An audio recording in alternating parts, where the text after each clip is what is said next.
Do you know that when you hold a grudge, when you're bitter at someone, I don't doubt that all of us could tell stories about how some other human being or group of human beings did us wrong.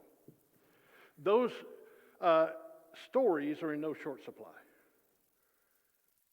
But what I've found in my unscientific poll is that every time that you and I hold a grudge, every time that you and I are bitter,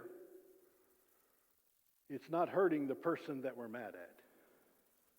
A lot of times they don't even know that we're mad. It's hurting us. And so part of this refreshing comes from being able to let that go through forgiveness. Maybe, well, Pastor, they didn't ask me to forgive them. So, do you love yourself? Oh, Pastor, you know, I'm too humble. I don't want to talk about that. Well, let me tell you, when the great commandment says to love the Lord your God with all your heart, mind, soul, and strength, and love your neighbor as yourself, if you hate yourself, then you're going to hate your neighbor, right?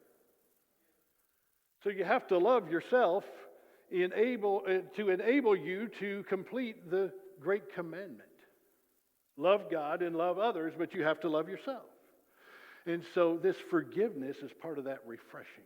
When you're able to, whatever it is that you're holding, it binds you to that person or people or that situation. So through forgiveness, you're able to sever that tie.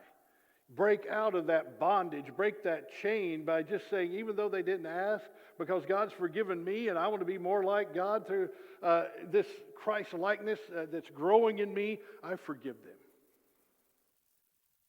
And you can see that that is refreshing, that you're no longer carrying that around, dragging that around, but you have been able to sever that tie. You know, Paul talked about, dragging around this old sinful man with him. But when we're able to forgive and able to be more like Christ, it's a time of refreshing. And by the way, 1 John 1:9, as I've already quoted to you today, says that if we confess, God is faithful to forgive us and cleanse us. So if God has forgiven you, why don't you forgive you?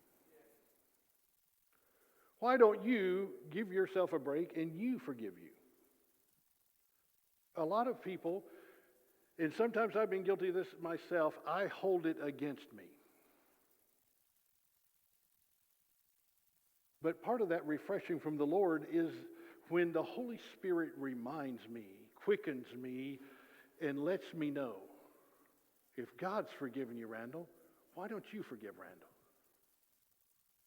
And I believe that more people need to forgive themselves.